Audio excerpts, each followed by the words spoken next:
Muy buenas noches, días, tardes, madrugadas o a la hora que Lo, nos lo, estén lo, viendo o escuchando. lo que sea a estas Exacto. alturas. Estamos, como bien ya saben y escucharon, en un espacio de escofeísmos, acompañado también del proyecto Indexal MX. Estamos Manuel Alejandro Escofié, como evidentemente y cual debe ser, y un servidor, Jorge Carlos Cortázar, quien he tenido ya por segunda vez el honor, el privilegio y el muy divertido reto de hacer estos comentarios que acompañan al visionado de una película en particular. Y yo espero que resulte tan entretenido para quienes nos ven y escuchan, bueno, más bien van a escuchar este audio comentario. Y pues bien, pues bienvenidos. Y pues Manuel, no sé si gustas a decir algo con respecto a la película que estamos por ver o hay algo más que quieres agregar antes de que entremos en materia. No, no, de hecho, creo que lo cubriste bastante bien y, y bueno, pues esta es una película muy conocida. ¿Oh, Para sí? muchos es un clásico y no solo un clásico, sino que es un clásico que por algún motivo ha sido elevado a niveles, diría yo, sagrados de adoración, a tal grado que que la entrega más reciente de su franquicia en 2016 causó una verdadera, no, ni siquiera diría guerra cultural, No. un pleito, berrinche, no sé cómo llamarle, pero bueno, se acaba de estrenar la versión la secuela que se supone que todo el mundo estaba esperando de ella y qué mejor momento para ello que empezar, que ir hacia atrás con la película original. Y estamos hablando nada más y nada menos que de... Cazafantasmas de Ghostbusters, película dirigida por Ivan Reitman. Que también hizo otras películas, hizo Claro, Stripes, Animal House, no sé si la dirigió, no, esa fue de John Landis, pero creo pero que la está un poco, coprodujo. sí, está en la misma línea. Es que es curioso, pero Ivan Reitman es parte de esta camada de cineastas que estuvo muy presente en los ochentas particularmente, aunque iniciaron su carrera desde antes. Y es de estos canadienses que se colaron por estas grietas de Hollywood y han hecho una carrera importante, particularmente en el caso de Reitman, en la comedia y muy particularmente en esta película que creo que fue a riesgo de exagerar, no creo estarlo haciendo, bastante audaz en su propuesta, ya que mezcla de manera afortunada, por lo menos para el momento en que fue estrenada. Eh, pues no solo el tono de comedia llevada de la mano por, pues, prácticamente de los personajes y actores salidos a su vez del Saturday Night Live, de esta popular serie y longevísima serie en Estados Unidos, y lo mezcla en un ambiente de terror sobrenatural, que además se toma la parte, si no de terror, la parte sobrenatural se la toma bastante, lo suficientemente en serio para no ser totalmente devorada por la parte cómica abaratándola. No sé si me explico. Yo creo que tal vez esa es parte del secreto del Sí, éxito de esta película.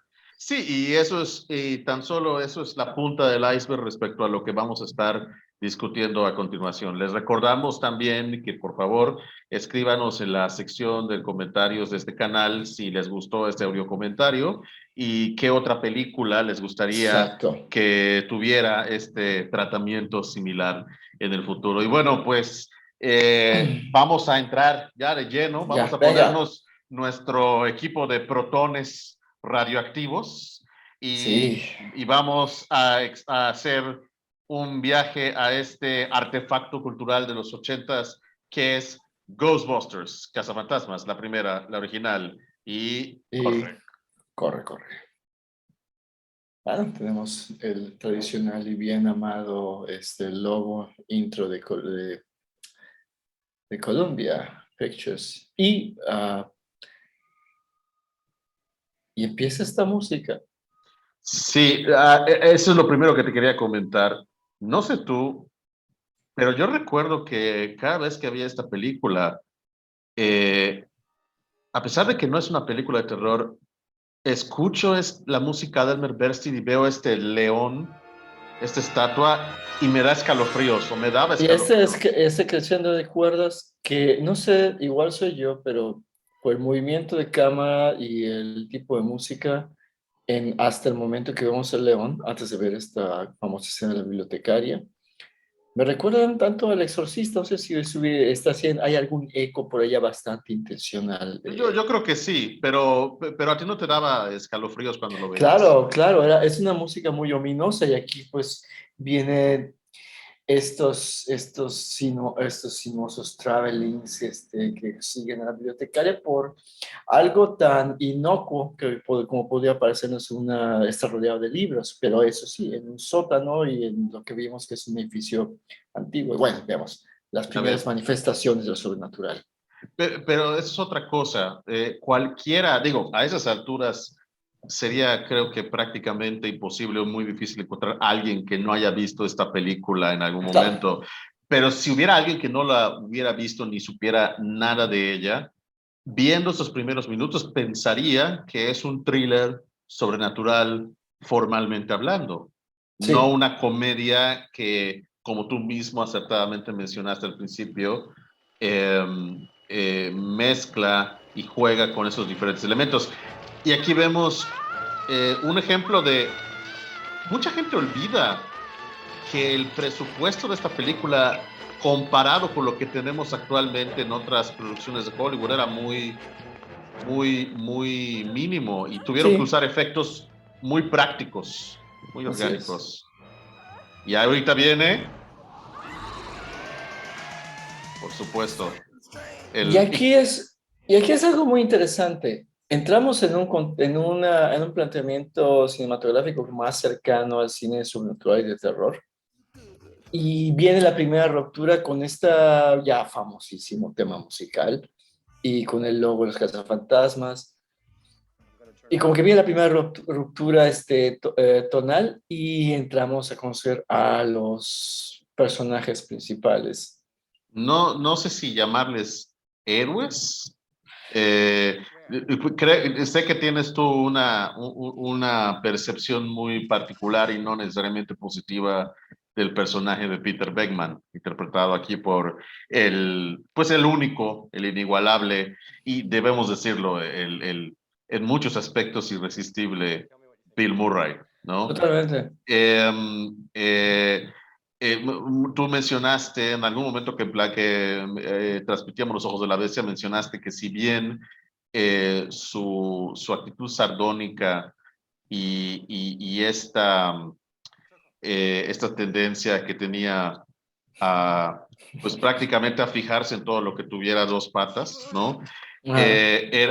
A pesar de que en el momento en que la época de la película podía ser considerado como algo simpático, hoy en día pues sería todo lo contrario, ¿no? Sí, yo creo que aquí la clave está en que es básicamente el chiste, el engaño, el timo que está llevando a cabo, donde evidentemente está tratando de agradar y seducir a esta joven estudiante, muy guapa, hay que decirlo, y como el aspecto desgarbado y medio bobo el personaje masculino que es el estudiante, es víctima, pues, de de las descargas eléctricas de este experimento, que por cierto, sí existió. Estas tarjetas, no me acuerdo el nombre que tienen, son parte de los tests que se idearon para tratar de comprobar desde los años 60 y 70 la posible existencia de poderes o capacidades paranormales. O sea, lo que vemos acá en esta escena no está para nada alejada de la realidad, por lo menos en los experimentos que se llevaban a cabo en algunas universidades de los Estados Unidos. Y bueno, lo mezcla con lo que sí exageran es el uso de descargas eléctricas, que es parte también de los primeros experimentos de carácter conductista de estímulos aversivos. Pero creo que pinta a este personaje en gran medida el talento y el carisma de Bill Murray al construir a Peter Beckman, de hacer de una situación que hoy por hoy es por demás inaceptable, sobre todo por las cuestiones de poder ser un profesor y ella una alumna. Lo Bueno, importante es el bueno, chiste que hay detrás de ello. bueno, en su defensa no sabemos si realmente es una alumna. Parece ser, Uh, pero no bueno, sabemos. Y aún si no lo yo creo fuera, que el código indica que sí es una todo alumna. indica, y aún si no lo fuera, pues no dejaría, eso no lo haría más aceptable, desde luego, No, obviamente. no, no. Pero también lo que tú mencionaste de que esto de las tarjetas y estas pruebas no es algo sacado de la manga, sino que No. tiene que ver con un referente verídico, científicamente verídico, tiene mucho que ver con quién escribió el guión, quién tuvo la idea, el concepto al inicio de Los Cazafantasmas. Y ahorita que acaba de entrar a cuadro, creo que vale la pena mencionar que todo esto surge de la mente del señor Dan Aykroyd, que Sí. igual que Bill Murray es alumno de veterano de Saturday Night Live y que por cierto su idea de los cazafantasmas nace debido a a la larga tradición de investigación e interés por lo paranormal que hay en su familia, porque Uh-huh. su tatarabuelo fue uno de los pioneros de investigación paranormal en Estados Unidos. Su propio padre escribió, si no me equivoco, un libro sobre fantasmas. Su mamá afirmaba haber visto a uno. Entonces, es una, de hecho es un tema que lo obsesiona, él es un nerd del tema, cada vez que da entrevistas siempre encuentra alguna oportunidad para hablar sobre fantasmas o sobre ovnis, su otra gran obsesión, ¿no? Cuando no está promocionando una película, se pone a dar conferencias y entrevistas, incluso podcasts alrededor de ello. Entonces, es un tipo que sabe del tema, lo conoce de cabo a rabo, no es un neófito y que le apasiona el tema. Y creo que la película y la manera en que los personajes articulan estas cuestiones como parte de su vocabulario, de su léxico y de su vivir diario, pues es indicativo de ello, ¿no? Cierto, y de hecho la película se beneficia de eso, en el sentido que hay un background que indica que los personajes tienen algo auténtico detrás de ellos, o sea, que realmente hace creíble, incluso siendo pues, el sinvergüenza del personaje de Bill Murray, pues se equilibra con la presencia también de aquí, ya vimos hace un momento entrar en pantalla a Harold Ramis, que además fue, aparte de actor y co-guionista, no sé si fue co-guionista de esa película, no me acuerdo, pero Sí, además, sí fue co-guionista debido en gran medida que Ivan Reitman leyó el primer borrador de Dan Aykroyd, que por cierto involucraba no solamente, o sea, viajar a diferentes épocas de la historia y a diferentes dimensiones interplanetarias inclusive, lo cual hubiera hecho que la película costara 100 o 200 millones de dólares. Y en 1983, 84, ningún ejecutivo que estuviera cuerdo de la cabeza le iba a dar ese presupuesto a lo que era una comedia, esencialmente hablando. Entonces, Ivan Reitman le dice, mira, me aviento a dirigirlo, pero si lo reescribes de tal manera que le bajes el presupuesto, haz que todo ocurra en Nueva York, que sea de manera más realista, para que muchas de las cosas más extrafalarias, como por ejemplo el hombre de Malvavisco, cuando llegue el momento de introducir la película, sea más verosímil para el público. Entonces ahí entra la labor de Harold Ramis, que logró pues aterrizar el guión y las ideas locas de Aykroyd, pues a un guión que fuera razonable en términos del presupuesto que se puede tener en ese momento. Y ahí aparece el famoso ectoplasma. ectoplasma, que tengo entendido que en la vida real el ectoplasma no sería así como una baba, sería más bien como una especie de polvo. Y eso lo sé porque creo que Dan Aykroyd lo mencionó en una entrevista, pero obviamente para efectos visuales pues es más atractivo Sí, y da da más más oportunidad de escalofríos. comedia, también da oportunidad de comedia por la cuestión de lo pegajoso y lo baboso, y de hecho las referencias que hacen a fluidos Ay, corporales, le dice, aquí toma tu moco, toma tu ¿no? moco. Y que por cierto, lo que estuvimos platicando, hablando de las cosas que no han envejecido bien esta película, no tiene sentido para mí ahora y tampoco le vi el chiste cuando la veía más joven, que le pregunte a la bibliotecaria si está menstruando o no. Sí, No, o sea, no, son no, esas cosas nunca, que ajá, nunca entendí cuál era el chiste o lo gracioso de que lo preguntara. a mí en su momento, la parte que en su momento me dio gracia es que era justamente lo absurdo de la pregunta. Ni Poder- siquiera me reparé en la cuestión íntima y realmente del asunto, ¿no? Que hoy por hoy, pues un chiste como ese, pues no pasa, y o no aquí, pasaría tan fácilmente. no, de hecho no pasaría en absoluto. Sí, Y vemos aquí un ejemplo de lo que mencionaba antes, de cómo estos efectos especiales son muy básicos, son muy elementales. Esto es en un periodo, no pre-CGI, porque ya había habido algunos ya había, experimentos sí, muy primitivos en ello, pero sí, desde luego, previo al tipo de efectos digitales que tenemos hoy en día. Muchos de ellos son ópticos. La gran mayoría, por ejemplo, que involucra el departamento de Dana Barrett son modelos, pinturas mates. Esto pues es una, pues un efecto óptico sí, añadido totalmente. obviamente luego en postproducción. Bastante efectivo para lo que Sí, se sobre todo trataba de hacer porque en ese momento. porque no es muy impresionante de primera vista, y creo que se complementa ahorita que vemos aquí pues estos cazafantasmas que están en su primer intento de atrapar un fantasma o interactuar con él, y donde se revela como este monstruo horrible, lo que parece en un momento una señora de edad mirando un libro. Aquí creo que lo que funciona y lo que hace efectiva esta escena, esa secuencia básicamente es, tal vez no nos importa tanto lo básico del efecto del fantasma, sino cómo interactúan para con él, cómo reaccionan, como una Sí. manera entre, ya como que el estupor y el miedo desaparece inmediato para ver si, "Puta, ¿y ahora qué hacemos con esto, no? Ay, pues no sé, háblale tú así como fueran adolescentes tratando de acercarse a la chica guapa de la fiesta, ¿no? Y Sí, eso es o lo sea, que lo hace lo hace fácil que nuestra relación y acepte la convención. Ya creo que a esas alturas del partido estamos ya totalmente metidos en la tónica de la película, y como creo que el personaje de Peter Beckman justamente es con el que va, es el que conduce al público a este mundo, porque él no parece totalmente. tomarse tan en serio la parte técnica pseudocientífica que se plantea.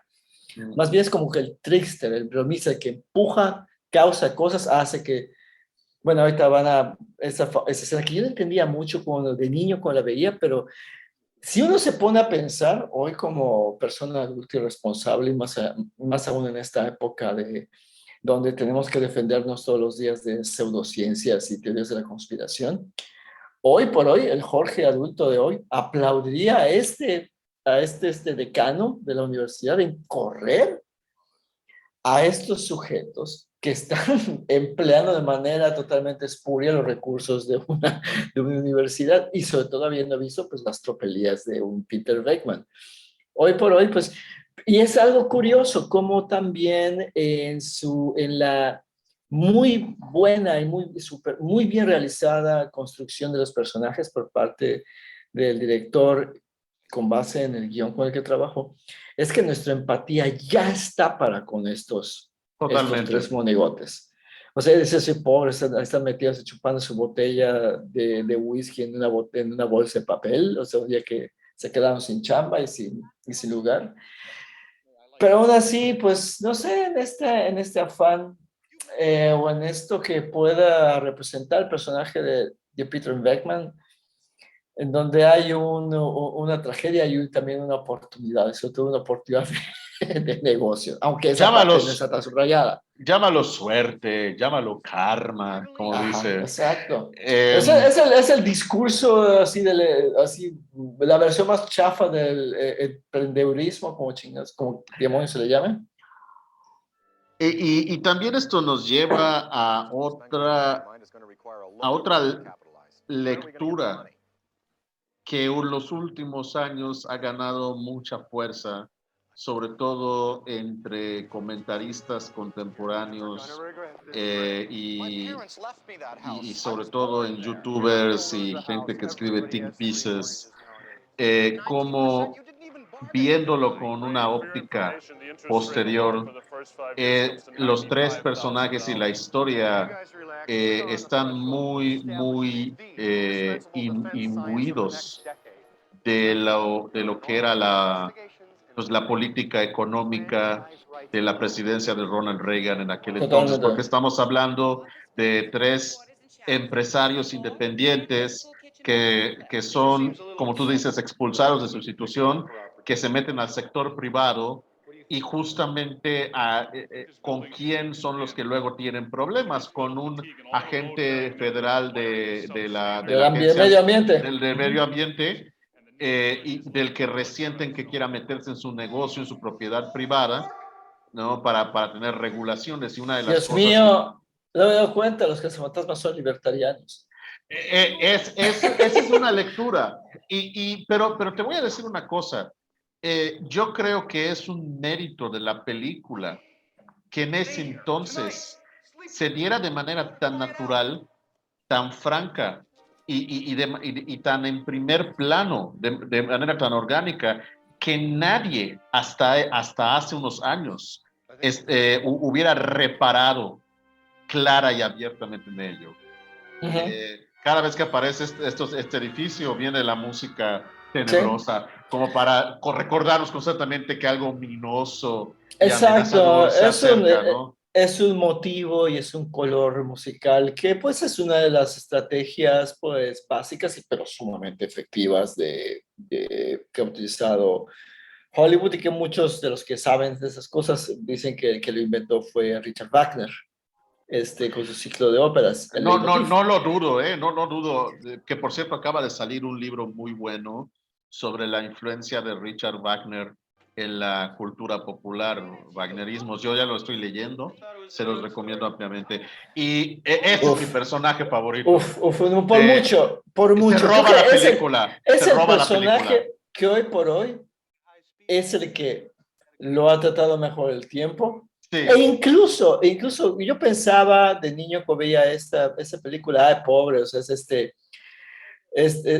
este hombrecillo que anda detrás de la guapísima Dana, interpretada por Sigourney Weaver. Rick Moranis, creo que con esta película entró por la puerta grande. Se hizo muy popular, me parece. aunque Ya, ya tenía pues, ya era cierta conocido, popularidad gracias pero a que había estado en Second City y era parte de sí, sí, toda esta sí. generación de cómicos canadienses que habían emigrado a Estados Unidos, Pero digamos, ya, de la misma manera de la que está cortado pues Dan Aykroyd, John Candy, Catherine O'Hara, ¿no? Todos sí, ellos. sí, pero yo creo que, bueno, esa más bien hablamos de que ella se volvió un personaje ya más bien conocido de forma internacional, no Ah, claro, únicamente en sí. Norteamérica. Y eso, sí, eso es una cápsula del tiempo, ver este anuncio dentro de la película, ese tipo de anuncios donde ponen a los personajes, obviamente lo hacen muy chafa a propósito en el discurso de la película, pero donde salen los que anuncian un producto y y al final un catchphrase y el teléfono de contacto, ¿no? Sí, porque Dan Aykroyd dijo que el concepto de los cazafantasmas era que estos tipos venían a tu casa y sacaban un fantasma de la misma manera que un exterminador de plagas, pues Exacto. se deshacía de las ratas y de las alimañas y cualquier cosa que tuvieras en tu casa de lo que quisieras deshacerte. De hecho, este comercial se puede ver completito en YouTube y remasterizado, por si no lo sabían. Y aquí viene un ejemplo más de efectos muy simples, o sea, que no requieren de mayor complicación. Al menos en esa época, yo creo que habrá sido relativamente fácil hacer que estos huevos estallaran y se frieran Se frieran. Ujú. sobre la maceta. Eh, y creo que esas de las cosas que no han envejecido, o si han envejecido, lo han hecho muy bien. ¿no? Ese tipo de efectos simples, sencillitos, ¿no? Sí, y aquí también algo que juega un gran papel, no solo la música, sino el diseño sonoro, Ah, sí. también ayuda muchísimo. Y, por ejemplo, esto, para mí tal vez porque tengo la impronta del visionado de múltiples veces películas de niño, todavía aguanta Sí, y aguanta muchísimo. sí, totalmente. Y volviendo a esta cuestión de las políticas de la era Reagan, si te pones a analizarlo, ellos, ¿dónde obtienen su cuartel general? De un edificio, o sea, desahuciado como parte de estas políticas económicas en cuanto a vivienda. Ujú, Y en dónde andan en una ambulancia abandonada. O sea, es básicamente, esto no lo digo yo, lo dicen quienes han escrito todos esos think pieces y videoensayos al respecto, que es el reflejo de cómo las instituciones se vienen para abajo y le ujú. corresponde en este caso, el sector privado, el empresario independiente y libertariano, si quieres verlo así, tomar las riendas y hacer que las cosas avancen. O sea, cero gobierno, cero instituciones y más gente individualista con iniciativa privada, ¿no? No quiero ni imaginarme qué es lo que estaba haciendo Rey allá abajo en ese escritorio. No, pero Egon, perdón, Egon. No quiero imaginarme Egon, qué estaba haciendo ahí. pues bueno, es parte también es más, son esos chistes que yo de niño no entendía. Obviamente son chistes, son innuendos sexuales, todo que ocurren durante todo el tiempo en esta película, innuendos sexuales por todos lados. De hecho, el comportamiento, particularmente voy a repetir, de Peter Venkman, más bien es como la famosa caricatura del lobo que va a un centro nocturno a ver a la chica que antes se me olvida, Sí, de las caricaturas de Tex Avery, de Lobo y, por ejemplo, ahorita Calenturiento. cómo va a brincar de su escritorio, sale, Así se o sea, levanta. es totalmente caricaturesco, y es parte de las oportunidades de comedia que hay en cuanto a la tensión sexual que empieza a haber dentro de la película entre estos dos personajes. Y yo creo que, seamos honestos, muchos de nosotros, así como crecimos con los cazafantasmas, en mi caso, primero por la serie animada y luego por las Ujú. películas, no sé si contigo pasó lo mismo. No, yo soy más viejito, a mí fue al revés. Exactamente, pero de alguna manera también estábamos familiarizados con este tipo de caricaturas, como tú Sí, mencionaste, donde alguien ve a una bombshell despampanante y se le cae la boca y los ojos se le hacen, se saltan. se le saltan. Entonces, creo que quizás subconscientemente no se nos hizo nada extraordinario ni inaceptable fuera de lo común, que en una comedia un personaje como Beckman reaccionara así Ujú. ante este personaje, ¿no? Básicamente creo que hubiéramos pensado, bueno, pues es como el lobo de Tex Avery, pero de carne y hueso, en lugar de que Sí. sea caricatura, ¿no? Por así decirlo. Y esa escena me parece o sea, está cargada de significado y de detallitos. O sea, vemos a esta persona, Peter Venkman, yendo de un lugar a otro, tratando como que llevar la voz cantante, y tenemos a los dos científicos realmente dando respuestas directas y bien pensadas dentro de lo que es su sistema, mientras toman su chela y comen sus botanas. Y es así como que da un mensaje un tanto mixto sobre, bueno, esos güeyes que realmente qué tan serios son o no. Y bueno, tenemos esta secuencia donde empieza pues a Peter Venkman a hacer esas supuestas pruebas para detectar la presencia de sobrenatural, que son evidentemente un chiste. Comentario aparte, no me acuerdo, mira, no he leído tantos artículos como seguramente has leído tú, pero algo que leí o escuché en un podcast es que este aparato que está usando Bill Murray efectivamente era uno de los aparatos que supuestamente se utilizaban en las pruebas de detección del diagnóstico de lugares o casas que estuvieran afectadas por alguna presencia sobrenatural, lo cual nuevamente nos lleva a lo que has comentado de la seriedad que hay detrás de la preparación de esta película y que pues manda pues mensajes y guiños seguramente a la gente que estaba también enterada. Bueno, creo que una buena parte de la población de Estados Unidos o del mundo hubiera tenido acceso a esos aparatos en su investigación paranormal, pero hey, es de tanto esos afanes que tiene la industria, particularmente hollywoodense, de buscar abro comillas, realismo, cierro comillas, e incluso en el tipo de historias que puedan ser incluso sumamente jaladas de los pelos. Sí, pero en este caso, yo creo que no, este realismo, que yo sí sería de los primeros en llamarlo realismo sin comillas, o sea, realismo a secas, formalmente, se debe más que nada, una vez más, a Dan Aykroyd.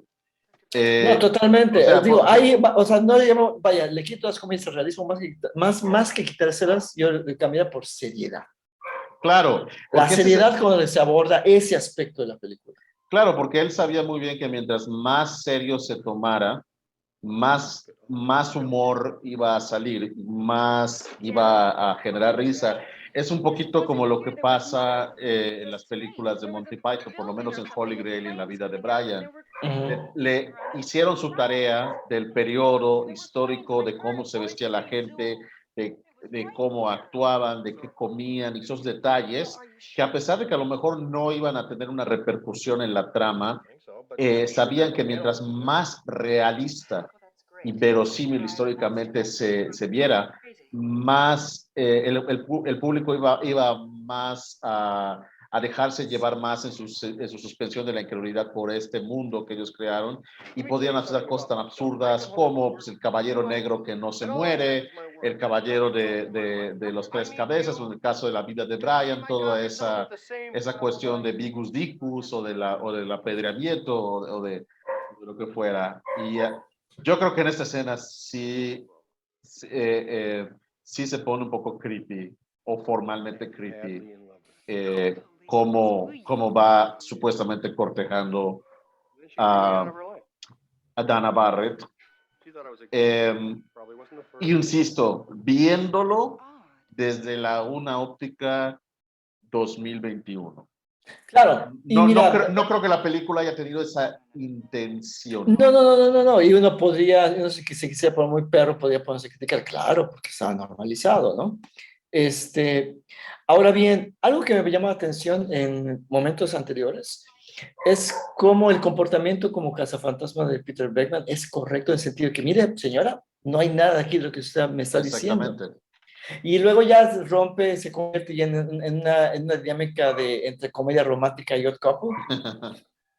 Y este acento tan fantástico con Rick Moranis para cerrar la escena. Y bueno, aquí pues estamos en la antesala del primer caso al que se enfrentan los cazafantasmas, una vez que se ha declarado aquí, como bien puede quien esté viendo la película mientras escucha esto, ¿no? Ya está su cena, su TV dinner o lo que estén comiendo es ya lo último de sus recursos. Y bueno, y acude de alguna manera extraña a la providencia, dejándoles caer un primer caso. Y sabes qué, hay algo que también siento que se siente muy raro con la película, la irrupción de cierta música, como la que va a venir en este momento, la Cleaning Up the Town. No sé, tal vez. Yo adoro esa canción.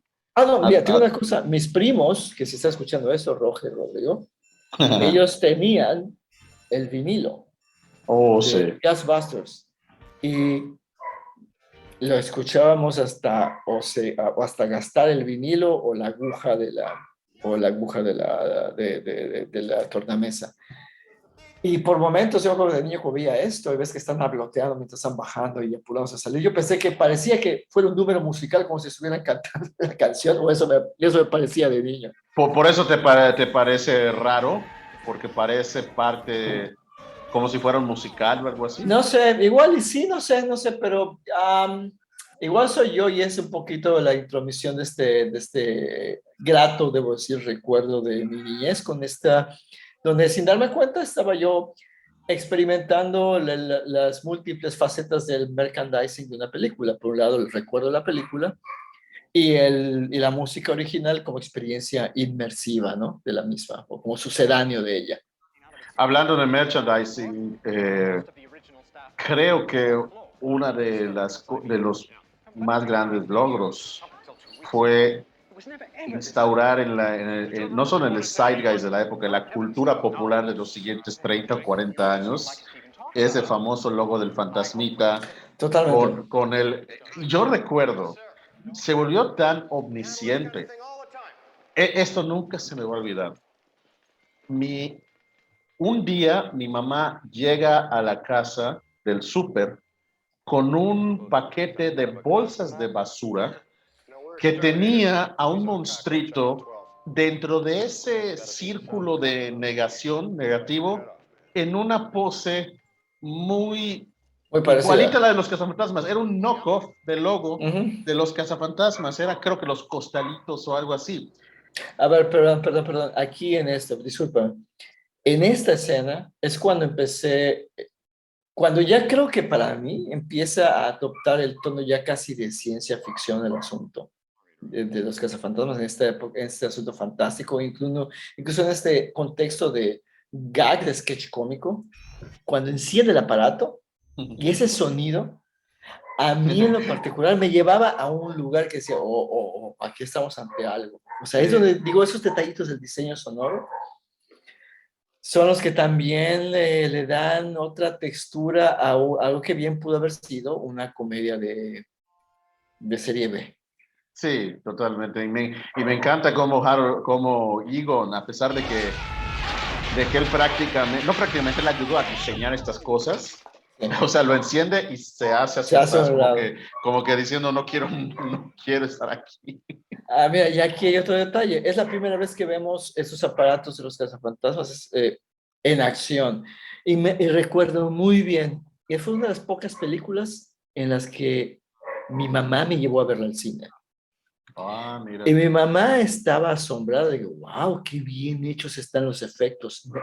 Recuerdo vivamente que incluso lo comentara mientras veíamos la película, incluso después, cuando le Ay, qué contamos a mi bonito. papá cuando la vimos. Es decir, que se ganó desde allá, incluso alguien con mi mamá que no es tan fan del cine, Y ahí viene otro personaje icónico, ya que es parte de tal, la cultura popular. ajá, tal vez no tanto por la película, sino por la serie Serie animada, animada. porque la serie animada es un personaje formal, es parte Sí, se vuelve como del una elenco. mascota, sí. Ahora no sé si lo sabías, pero pequeño o inútil, si quieren así ver los datos de trivia. Originalmente, el papel de Peter Beckman, Dan Aykroyd lo escribió para su compinche de Saturday Night Live, John Belushi, el único John Belushi. Desgraciadamente, como bien sabemos o como bien saben los que son versados en el asunto, el señor Belushi nos dejó por cortesía de una Un sobredosis de paso. drogas, de una sobredosis en el Uh -huh. 82, justo cuando Dan Aykroyd estaba escribiendo el guión de Los Cazafantasmas. De hecho, justo cuando estaba escribiendo diálogo para el personaje que John Belushi iba a interpretar, fue que su manager, que era el mismo manager de Belushi, le llamó para decirle que acababan de encontrar el cuerpo de John Belushi en el Chateau Mormont de Los Ángeles. El caso es que se supone que el personaje de Slimer, Pegajoso, en broma, se decía que era el fantasma de John Belushi. Uh O -huh. sea, es un Okay. homenaje a John Belushi que tenía pues la fama de ser pues muy desmadroso, de comer mucho, ya sabes, de Es un hacer personaje excesivo. Uh excesivo -huh. como el propio John Belushi. Pero volviendo a lo que te contaba del logo antes de que muy gentil y hábilmente me interrumpieras, que no te lo reclamo, nada más comento. Eh, yo, como muchos niños de mi edad y mi generación, estaba obsesionado con los cazafantasmas. Uh -huh. Todas las navidades yo pedía un muñeco de cazafantasmas o uno de los juguetes cazafantasmas y mis padres jamás me lo regalaban o Santa Claus nunca me lo traía porque pensaban que era muy violento, muy feo, lo que Okay. sea. Entonces, cuando yo vi ese paquete de costalitos, de bolsas de basura con ese logo, pensé, vaya, mis plegarias han sido atendidas, me han comprado un traje de los cazafantasmas, yo pensé. Y empecé a abrirle el paquete. ¿Dónde está el traje? Y solo eran bolsas de basura. Entonces, así, voy a sonar muy viejo, pero gente más joven quizás no lo pueda entender. Pero en ese entonces, como dicen los gringos, it was a big deal. O sea, era algo realmente grande. Y aquí viene, pues, pues esta sensación, como tú dices, de entrar ya al realmo de la ciencia ficción más bien, sobre todo con estos efectos que yo no sé si tú consideres que han envejecido bien, considerando cuál era la percepción que tú tenías al verlos con tu mamá de niño en el cine y ahora ya comparado con todo el camino que se ha recorrido en cuanto a efectos especiales. Me refiero a los rayos Sí, de los protones. pues mira, no sé, te digo, no creo que sea un buen juez incluso ahora porque está la impronta de esta película que lo veo lo suficientemente. Mira, por ejemplo, este detalle, vemos a Slimer Pegajoso tomando el vino y ve cómo se le derrama. Son detallitos. Y digo, ahorita sí se ven muy puestos los rayos de protones, pero siento que siguen funcionando dentro de lo que propone visualmente la película, donde tenemos aquí básicamente una elaboración del pastelazo del cine mudo a, a extremos terribles. O sea, y eso yo no lo entendía. Yo estaba más preocupado de niño, ya que atrapen al condenado fantasma y me valía a gorro la destrucción que Sí. estaban causando porque era el bien mayor contra. No, y además que lo atrapen pronto y que ya no sigan destrozando para que estos blancos ricos puedan tener su cena en Su paz. fiesta, Su exacto. fiesta, Y, pobres, mira, y hay ¿no? detalles, o sea, por ejemplo, el pegajoso, vemos que está como que en un segundo plano por ahí, pero está haciendo cosas. Ah, sí, Ahorita estaba claro. arriba, se estaba riendo mientras ellos estaban botando mesas. O sea, hay realmente, sí hay atención al detalle, Totalmente. incluso en cosas que están en segundo plano, y eso me parece muy, muy bueno. Y aquí, pues bueno, aquí adopta atrapar al fantasma agarra, o sea, dimensiones apoteósicas, o sea, ve con la música, cómo sube el sonido, que no estamos dejando que se lo escuche, obviamente. Y, La famosa trampa. y ese momento, o sea, Agarraron al primero. Ya. Después de mucho relajo, pero ya. Sí, sí. No, y sí puedo imaginarme a John Belushi haciendo todo eso. Entonces, definitivamente creo que fue un tributo muy apropiado. A ver, este diálogo me desespera porque cuando la relanzaron el trailer original como parte de su regreso a cines por los 30 aniversarios, cortaron esa parte después de We Kick His. Y yo dije, ¿por qué? No, mejor que mira, sea completa o nada, ¿no?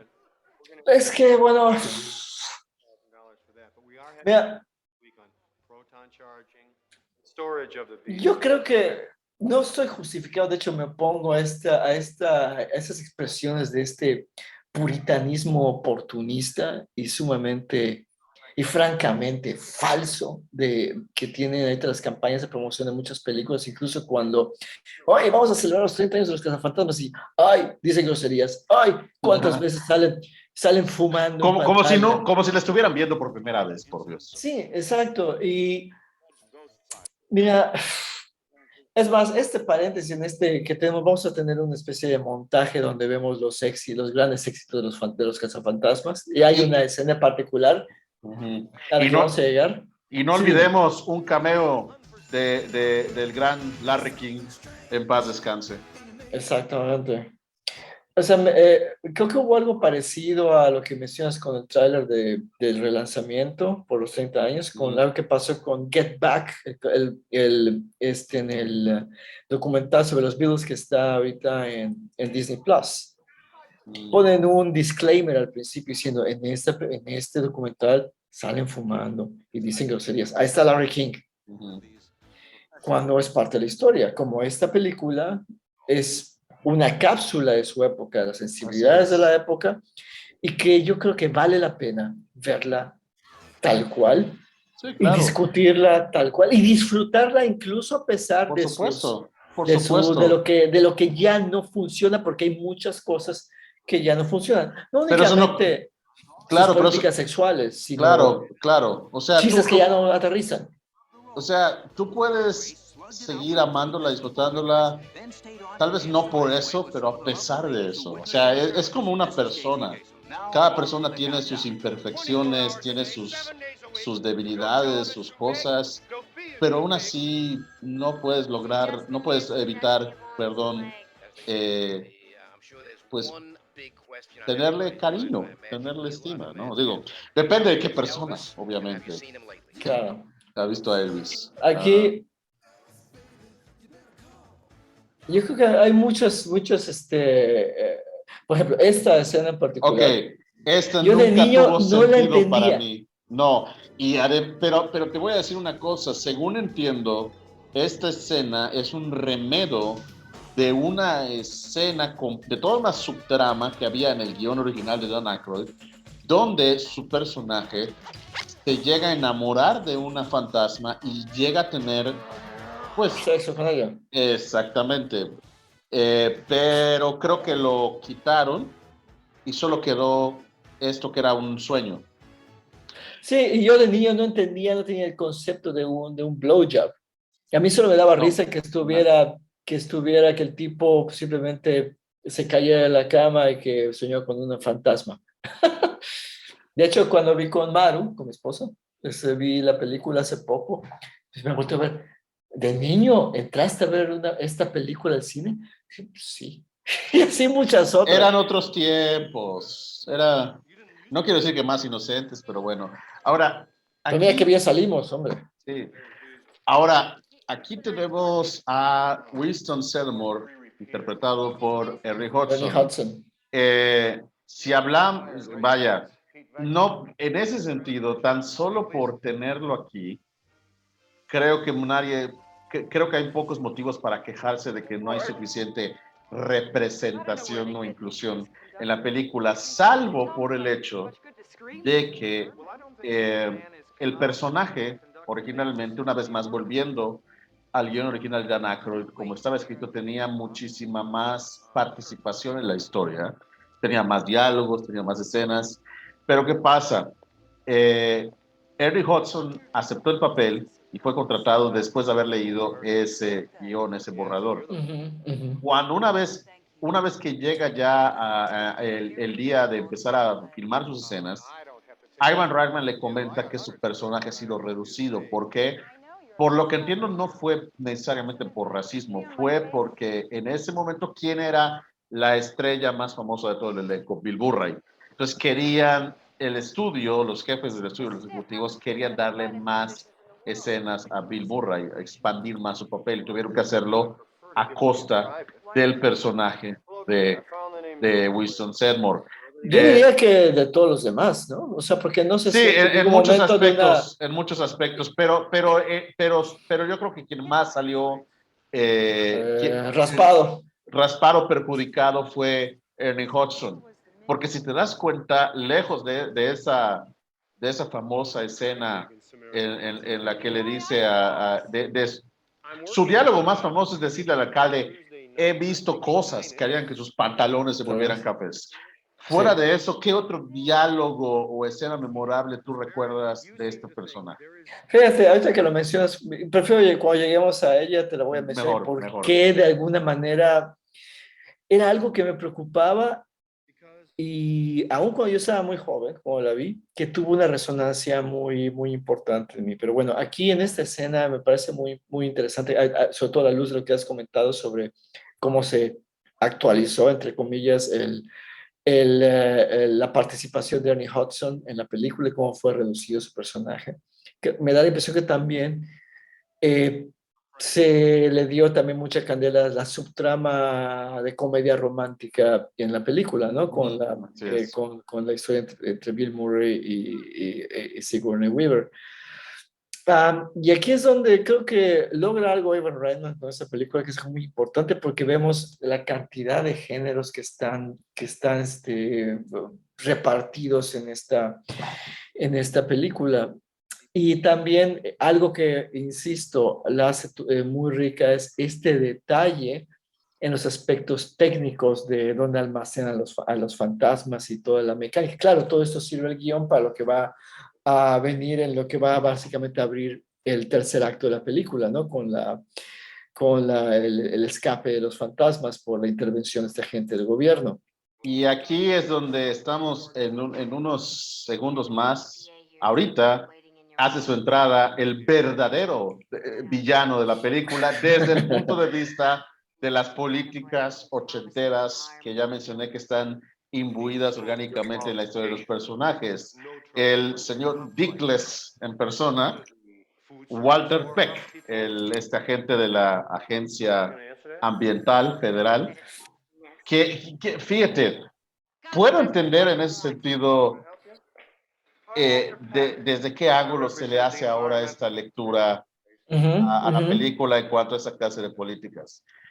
Pero si yo, no sé si te pasó, ujú. si yo en algún momento sentí desagrado natural o antipatía natural hasta este personaje, ten por seguro que no era porque él representara al gobierno o a la intromisión regulatoria del gobierno.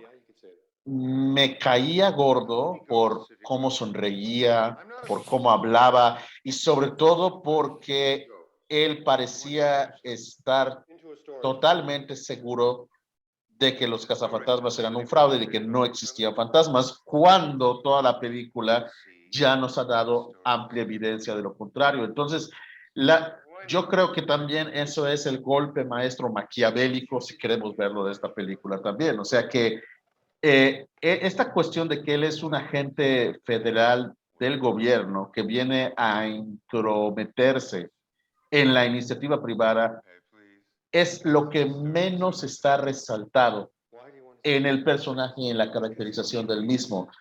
Porque tú sientes desagrado por él, no por el hecho de que él represente eso, sino por el hecho de su actitud, Sí, y además, arrogante, altanera, prepotente. Entonces, todo eso subliminalmente hace que tú lo configures de tal manera que digas, ese es el villano, o el antagonista por lo menos. no, y además, y yo creo que, vea, si me pongo a pensar, a buscarle tres pies al gato y ponerme así muy, muy quisquilloso, yo diría que una de las cosas que tal vez, yo diría sin la intención, hace esta película, y no es la única, pone a la postura escéptica Uh -huh. en el banco de los malos.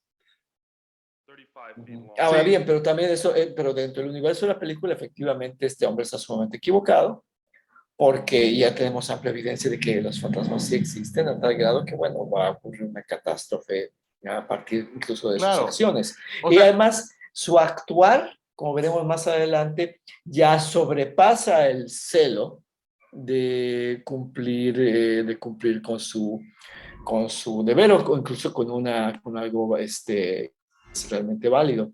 una Y vez bueno, más, aquí el está. edificio y la música tenebrosa. Una vez más. Exacto. Y ahorita, pues, por ejemplo, si hablamos de cosas que ya no se ven tan bien, ya eso se ve muy maqueta, ¿no? Bueno, pero es una muy buena maqueta. O No, sea, desde es luego. una maqueta muy bien lograda. No, sí, Digo, además yo creo que juega con algo de, bueno, yo de niño no estaba muy familiarizado con la arquitectura gótica, a lo que más o menos alude esto con, uh-huh, con las gárgolas y todo lo demás. sí. Pero para mí este momento en la película fue cuando empecé a tener miedo. Igual Aquí, yo, igual yo. aquí, y luego vemos cómo se abre este ascensor y vemos el rostro de Dana. Aquí vemos el juego de lo que es el montaje y el planteamiento de un setting de lo que está por ocurrir, de que algo está por ocurrir. Tolly otra vez, me encanta Tolly.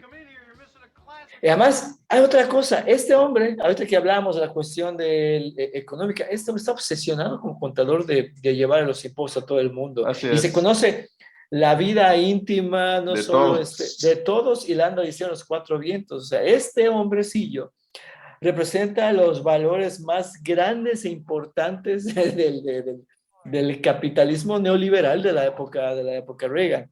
Totalmente. Y, pero lo hace de una manera tan caricaturesca que no podemos sentir más que compasión por el que siempre se anda quedando afuera, a veces de su propia Ujú. fiesta. Y aquí, en lo que aparece el siguiente gran y legítimo susto para muchos niños de la Sí, época de esta película, quisiera yo plantear una hipótesis que pueda ser un tanto controversial. a Y es ver, la venga. siguiente. Todo el mundo dice que una de las narrativas más populares es que la versión de los cazafantasmas del 2016 con un reparto femenino Ujú, no tuvo éxito de crítica o de taquilla, que por sexismo, que por misoginia, que porque el mundo no ujú. estaba preparado para tener a unas mujeres cazafantasmas. Yo vi la película y yo creo que aparte de que tiene un guión mediocre, yo creo que lo que hizo que no funcionara es que a diferencia de esta película, tenía, digamos, no quiero decir políticas, pero sí sus preocupaciones políticas demasiado en la nariz. O sea, Ujú. demasiado evidentes, demasiado obvias, de tal manera que no estaban orgánica y naturalmente adheridas a los personajes. En pocas palabras, tú puedes deducir todo esto porque los personajes no están y la historia no está pretendiendo metértelo por la garganta, simplemente están actuando, reaccionando de manera natural tal como son. En cambio, la película de 2006 yo creo que estaba demasiado preocupada por formar parte de esa conversación que por dejar que la historia de los personajes se llevara naturalmente a ella. Y esta parte sí me aterrorizaba, debo No, es decirlo. tremenda. Y nuevamente Sí, es el uso de efectos prácticos y realmente el sonido, cómo está diseñado, es muy... Y eso es cine básico. totalmente. Escenas, se empieza a desbaratar la estatua, vemos que entra la chica, ocurre esta invasión y Sí, vemos la estatua desbaratada. Es cinematografía pura. totalmente, totalmente. Y aquí, bueno, estamos, ¿no? Ya ya casi, casi estamos en un setting de sitcom televisivo, valga en la redundancia. Vemos, pues bueno, sí, se pone muy la prosperidad este hombre, este contador, y cómo es una máquina que no para, es un gran anfitrión, eso hay que decirlo. Y aquí es donde ya el terror sirve a la comedia y luego lo llevan en esa secuencia, la que sigue, a un nivel del absurdo absoluto, que es fantástico. Es donde creo que esta anarquía sigue tonal de la película funciona muy bien. Sí, totalmente. Es que esto es otra cosa. Yo creo que es parte de la razón por la que ninguna otra secuela o reboot Esto, posterior esto. ha logrado capturar lo que esta película capturó. Esta película para mí es como Beetlejuice, en el sentido de que fue un experimento y fue una serie de circunstancias y personas y creadores que cayeron en el lugar en el lugar adecuado, en el momento adecuado. Y tratar de recrear eso otra vez, pues está muy cañón. Es como que tratar de volver a capturar el mismo rayo en una botella, ¿no? Sí, esto se nota que ni siquiera un animatronic, es un stop motion.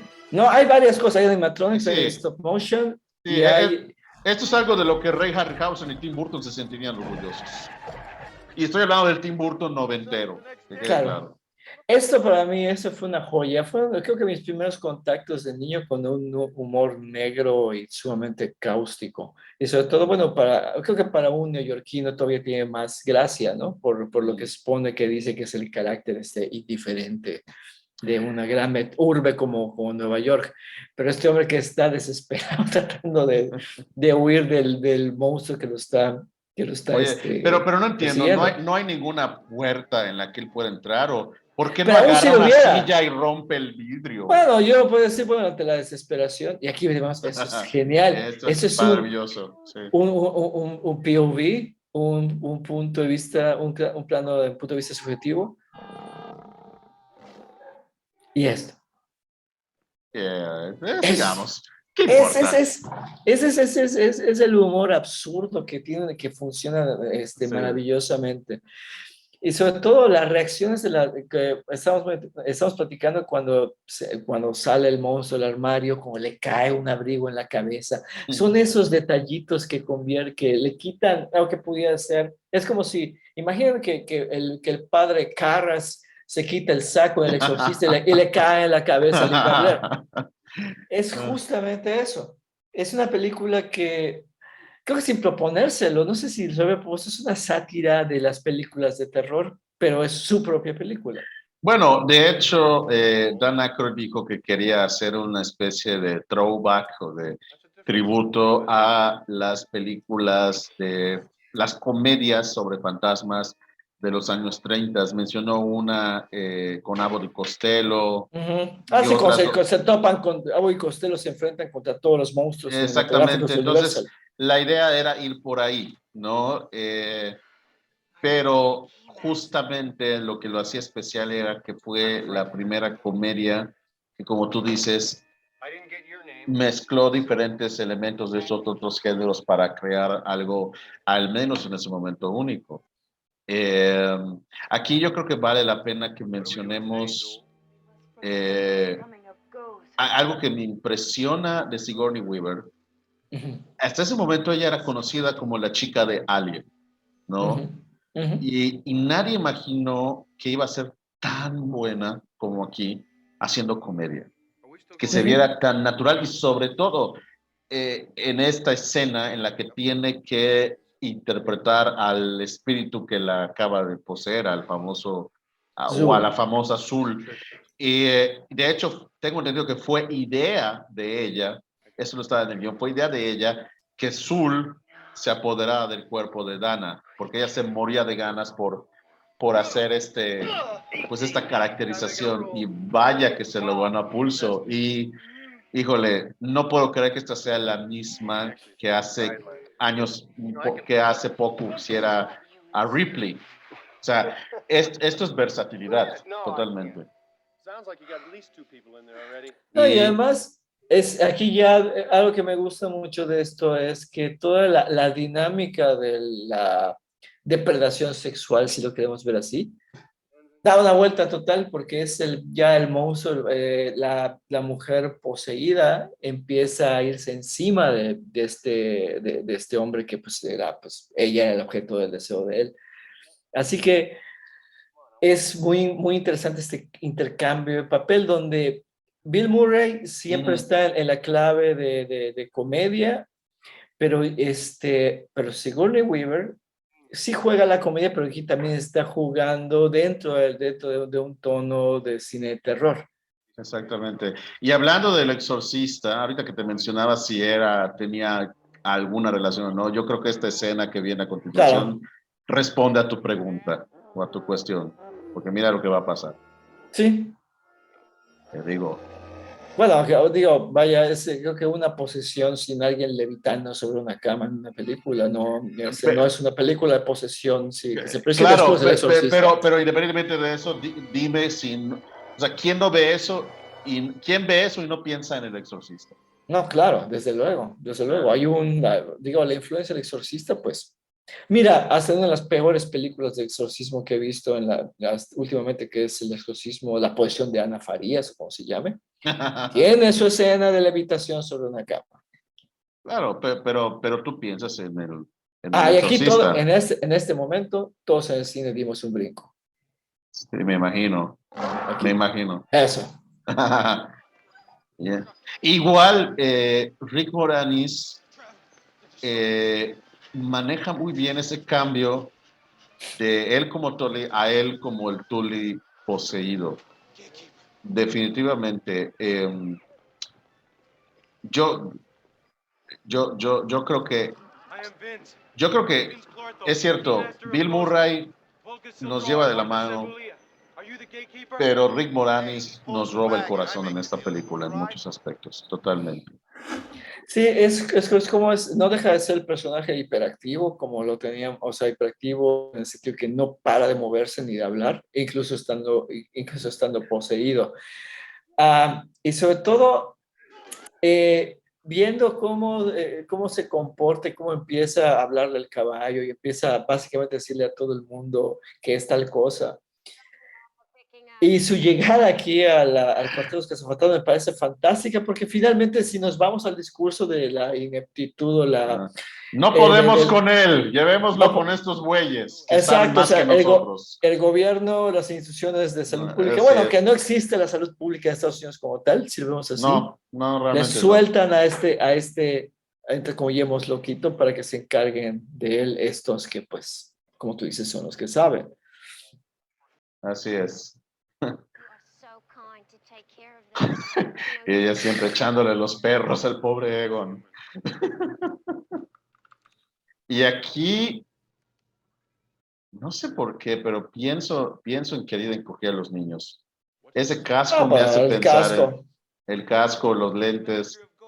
O pienso en eso, o pienso en esa escena de Volver al Futuro cuando Marty McFly conoce al Doc Doc Brown Brown por de primera vez. 1955, ¿no? O sea, porque tiene un artefacto similar en su cabeza. Ahora, no sé si te pasó, Ujú. pero toda esta charla de Gosser, el viajero, y del amo de las llaves, y del fin del mundo y el Armageddon, hizo que por primera vez me interesara seriamente en empezar a leer el libro de las revelaciones y el Apocalipsis. Y sospecho que a muchos niños de mi generación les pasó lo mismo. No sé si a ti te pasó eso.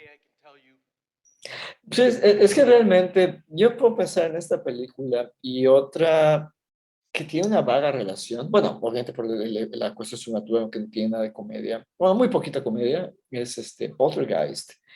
Siento que esta escena, junto con otra escena donde se explica el más allá en Poltergeist, se hacen unos retratos sumamente entrañables de la posibilidad del más allá, particularmente en Poltergeist. Aquí pues bien tiene toda esta dimensión mítico-apocalíptica con esos nombres sumamente exóticos que no lo sé, pero seguramente hacen referencia a alguna oscura mitología, si es que no se la inventaron totalmente Dan Aykroyd y compañía.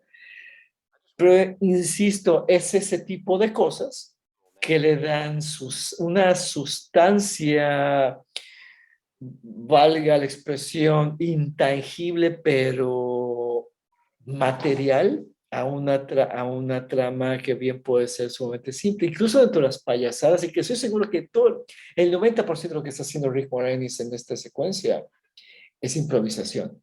Sí, No lo dudaría en absoluto. no, yo tampoco. Y Yo es lo tampoco. que, y sobre todo lo que funciona es como los que están alrededor tratan de mantener la compostura ante las excentricidades, por así llamarlo, que hacen los demás. Y aquí, bueno, Totalmente. aquí es donde la película, yo siento, es más, esa es la escena a la que te quería llegar sobre la cuestión, algo que me habías preguntado que involucraba diálogos importantes de Ernie Hudson. Así es. Este diálogo de niño en particular me impresionó mucho. Igual a ¿Por mí. qué? Porque yo de niño, todavía a esa edad, todavía yo era creyente. Ya no lo soy, desde hace muchos Igual años. que un servidor. Y se pusieron a discutir sobre la existencia de Dios y un personaje dice, no lo conozco. Y era un personaje que a mí me cae muy bien, que es el de Rey.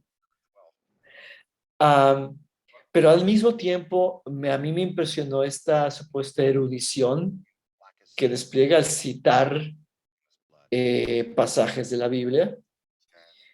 Y esa conversación tan franca, sin juzgarse mutuamente, aunque uno es creyente y el otro no. Y sobre todo esto, cuando le dice a que crees que es un mito la cuestión de la Biblia, hey, ve qué estamos haciendo.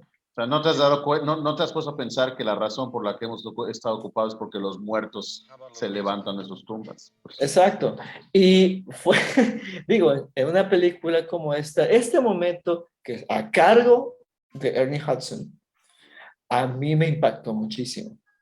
Entonces, Porque ¿sabes para, qué? Creo que me retracto. Hay por lo menos un momento más memorable de, de Winston Zeddemore en esta película. Entonces te impactó mucho por eso, ¿no? sí, sí, sí, sí, es una de las cosas que me dejó pensando, aún siendo un niño de muy pocos años, que tenía yo 7 u 8 años. Igual a mí, de hecho, yo era muy creyente y por lo mismo me aterrorizaba esta conversación. La idea de que todo eso pudiera, de que no solo de que el mundo acabara, sino acabara así con eso ya sabes, de la luna ensangrentada y no me acuerdo qué otras cosas. Y ahí viene otra vez Walter Peck. el verdadero villano.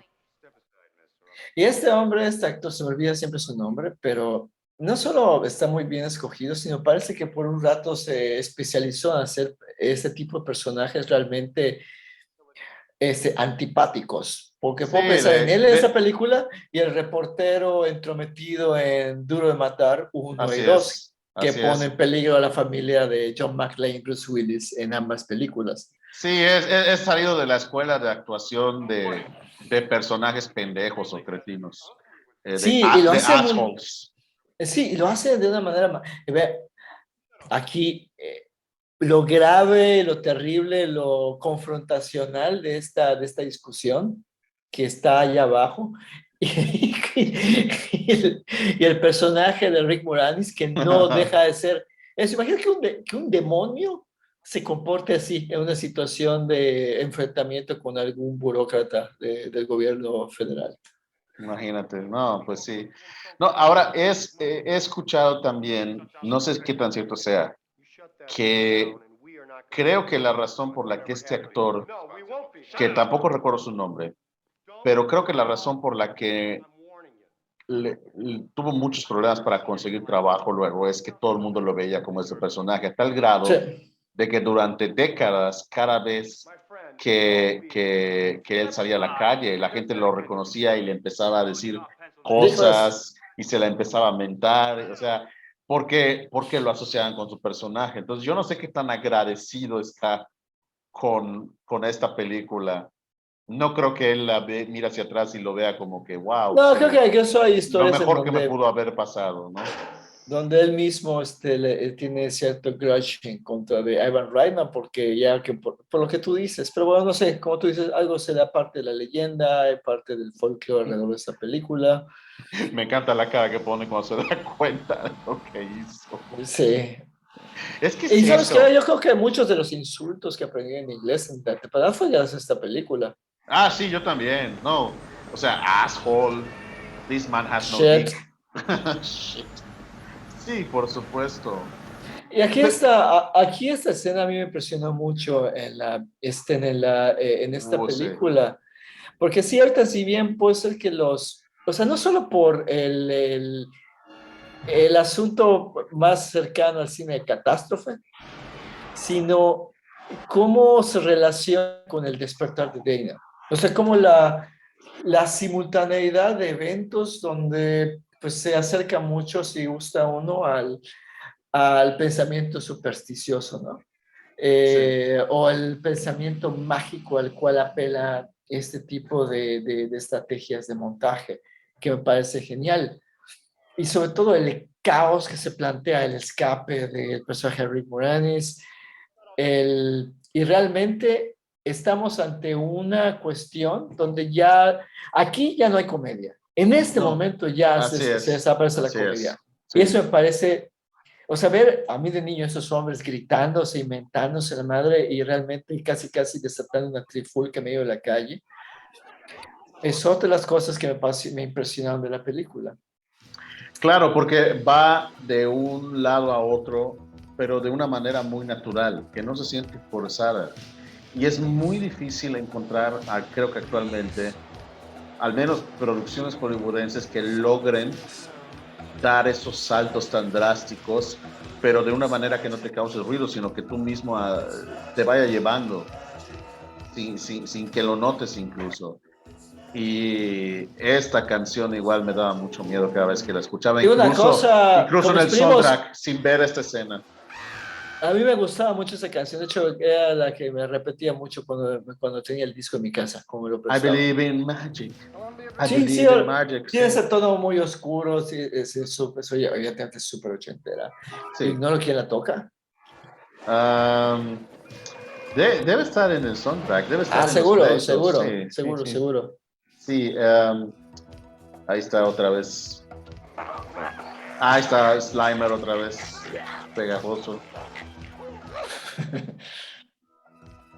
Y sí, efectivamente, es una secuencia muy bien armada en cuanto a todo lo que ocurre, lo que representa con la música, y ni siquiera es toda la canción de I Believe in Magic, es solamente esta porción en particular usada magistralmente para ello. Qué bonita vista de Central Park. Algo de lo que casi no hemos platicado, Jorge, es cómo esta película cae en esta subcategoría de cine sobre Nueva York. Estoy Ujú, hablando de cierto. películas como Annie Hall, como When Harry Met Sally, eh, pero antes de esta película, Nueva York tenía esta fama de ser pues, básicamente un chiquero, un nido Ujú. de corrupción. Muchos atribuyen esta película a haberle vuelto a dar esta popularidad a Nueva York como esta capital de la sofisticación cultural, al menos de la cultura, de la sofisticación cultural popular. Sí, de alguna manera también una moderna Babilonia por por el apocalipsis que se avecina y que se va revelando en la historia. Sí, creo que la identidad cinematográfica de Nueva York está más que, o sea, a reserva de que esté sumamente metida en nuestras cabezas, así es sumamente cambiante. Hoy uno sí ve, como dices, o sea, el chiquero que era, por ejemplo, en Taxi Driver, y sobre Sí, todo vista desde los ojos, valga la expresión, de Travis Bickle, el personaje de Robert De Niro, y la vista en esta película como si un lugar muy ajetreado, sí, hay mucho movimiento, pero de alguna manera en esa inmensidad hay lugar para el humor, para los fantasmas y para que se salve el mundo. Incluso estos prisioneros con los que comparten las celdas están siendo muy amables. me encanta que todos estén prestando atención, Sí, o porque, sea, todos se clavan en lo que están diciendo claro, estos sujetos. porque para ellos será como tener una tele. O sea, no todos los días les toca compañeros de celda que usen estos términos y hablen de estas cosas. Entonces, para ellos debe ser en su época y en su contexto como tener Netflix en su celda, pues, algo con que entretenerse, ¿no? Y yo creo que también, no sé, digo, igual ahorita no Y tengo, mira que debo todos se admitirlo, acercan acá. presentes. Sí, o sea, todos esos son esos detalles que incluso de niño no notaba, porque tanto me clavaba en lo que estaban contando. Digo, yo era como esos presos que estaban allá y además reaccionaba a las payasadas de Bill Murray. Sí. Pero hay algo que no sé si era contemporáneo, no tengo las fechas presentes, y eso que es un caso que a mí me ha interesado muchísimo, bien lo sabes, el caso de los juicios a McMartin. Ah, sí, Estamos en la época también del pánico satánico que se así estaba es. dando o estaba por darse, Totalmente, sí. que igual puede ser algo de lo que estaba en el aire, que también pudo haber contribuido de manera muy extraña al éxito de esta película, porque así como veía Los Cazafantasmas, igual se pusieron muy de moda por aquellos años, un poco después, las cintas de las conferencias que daban algunos curas católicos sobre los mensajes ocultos en la música y la presencia del diablo en nuestras formas de entretenimiento, Sí, yo creo que los etcétera. ochentas fue una década particularmente obsesionada con lo paranormal a nivel cultural. Es la misma década que nos dio esta película, donde ocurrió lo del pánico satánico, lo de McMartin, fue también la misma época en la que pues salió Pesadilla en la calle del infierno, Beetlejuice, Poltergeist, o sea, yo creo que estaba en el aire, ¿no?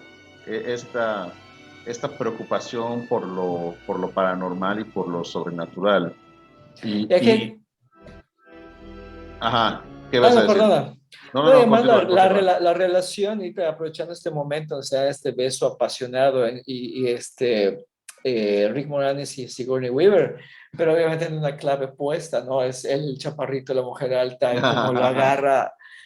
Y sobre todo algo que igual no entendía y que también es parte del background de este mito demoníaco construido alrededor de este fin del mundo, es que finalmente el gatekeeper y el keymaster tienen que unirse sexualmente para provocar lo que está por venir. Y son cosas que no captaba.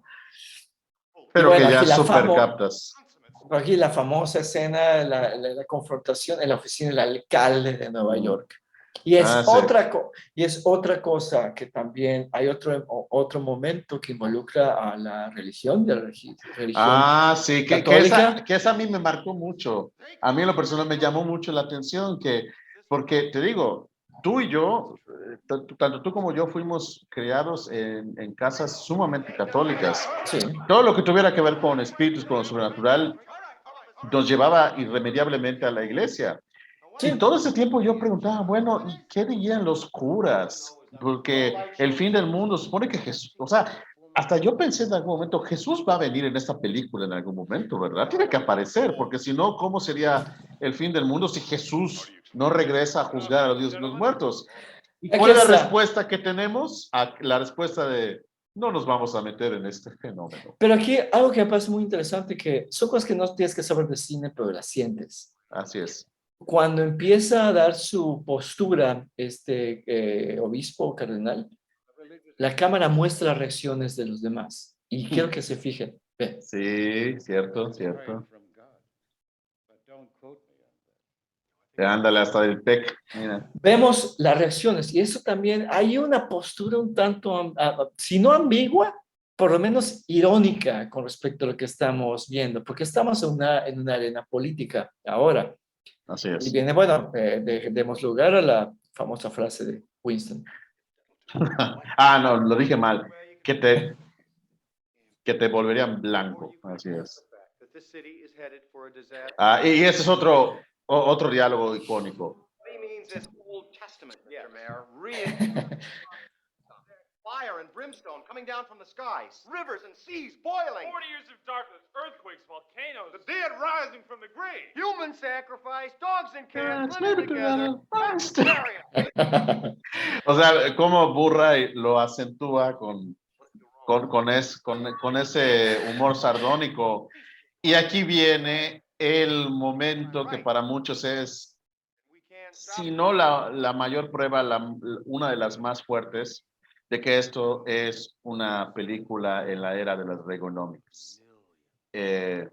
Porque al final de cuentas, la razón por la que el alcalde decide darles el beneficio de la duda a los cazafantasmas, y hasta el mismo cardenal le asiente en tono aprobatorio, es porque es bueno para tu carrera, es bueno para las elecciones. O sea, tú deja que estos locos en su iniciativa privada haga lo que se les dé la gana sin ninguna regulación, porque al fin y al cabo te conviene en cuanto a votos. ¿Ok? O sea, eso es pues muy significativo, ¿no? De hacia dónde, o sea, del contexto en el que esta película se da, del mundo y a nivel histórico en el que esta película vive, existió y existe, porque es una cápsula, tú mismo lo dijiste, es una cápsula de tiempo. Y yo creo que la clave es verla tal como eso, como lo que es. Digo, para bien o para mal, eso es lo que es esta película.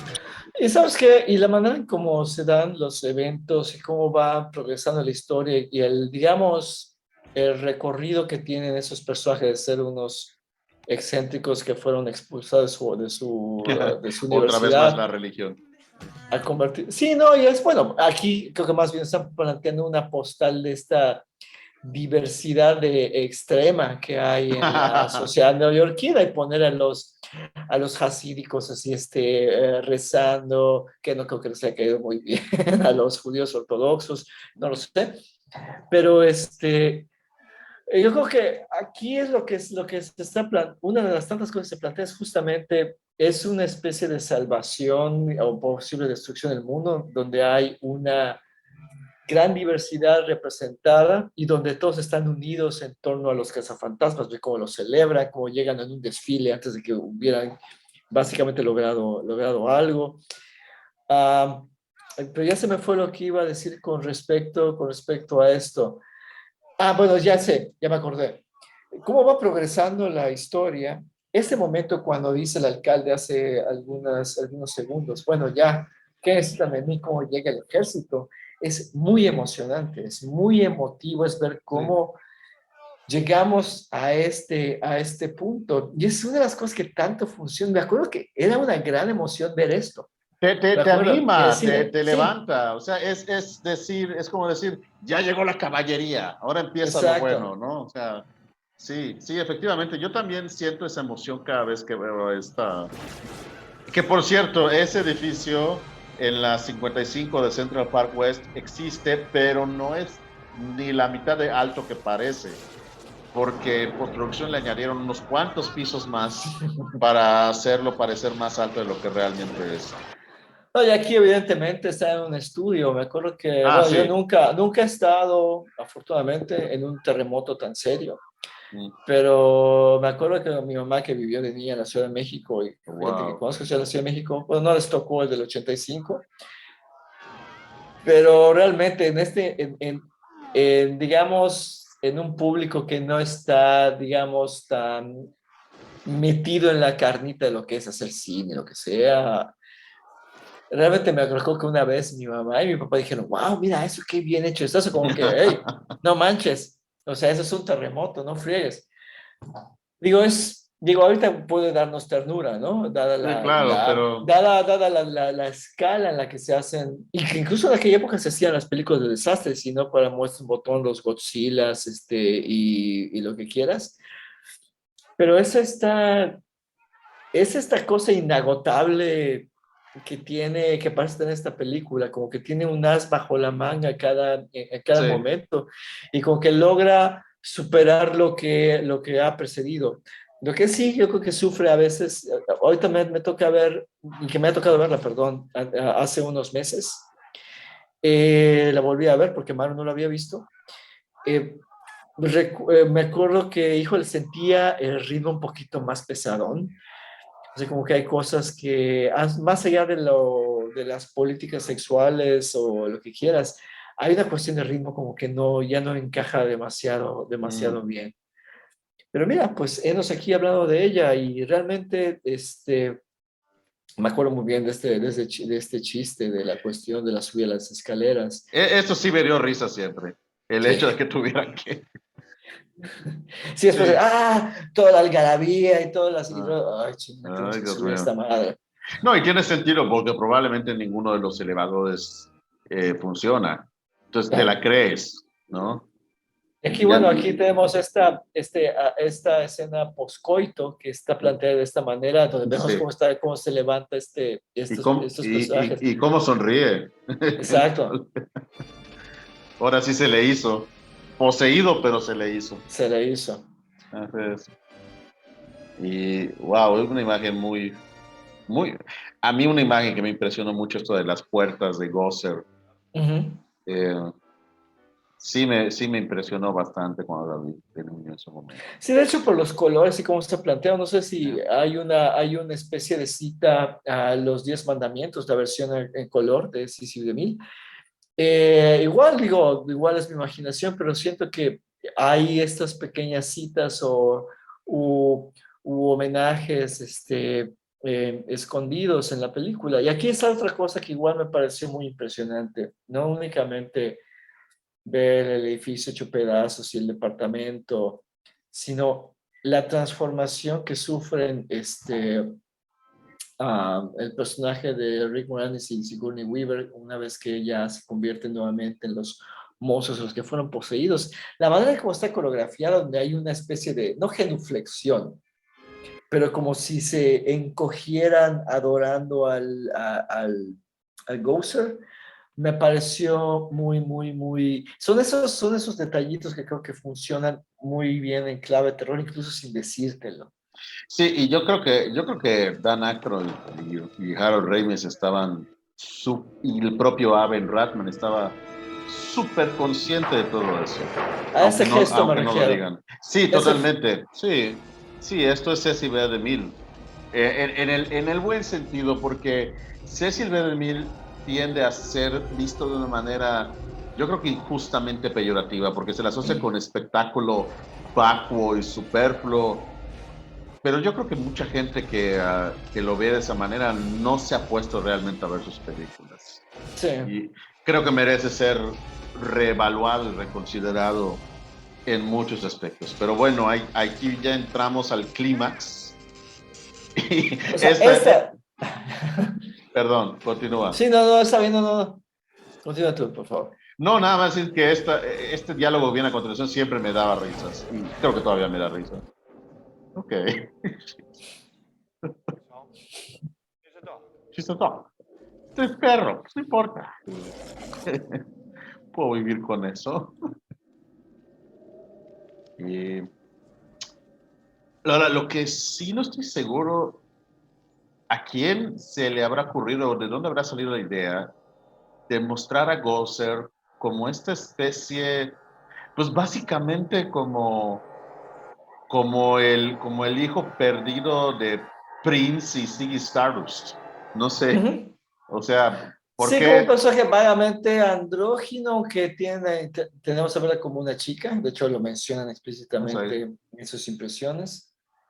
Es a girl. Es una modelo rumana, si no me equivoco, para ser exactos. Ok. Porque es una modelo la que está Or interpretando whatever a it is Gozer. that's gotta get by us. Right. Go get her, Ray. Sí, claro, ve a hablar con ella y dile, ya deja de hacer esto. Lo va a entender. Que ahora que lo pienso, creo que es lo que AMLO haría si se enfrentara en una situación como esta. No, Amanda Ebrard. O manebrar. Ve por él, Ebrard. Ve por ella. Así es. Ve por ella. Ve por ella, dile que se vaya a ver a su mamá. Así. Mis abuelitos. Are you a god? Híjole, esa voz me lava la sangre cuando yo la escuchaba. No sé a ti. De niño, obviamente. No. Sí, sí. Then Ay.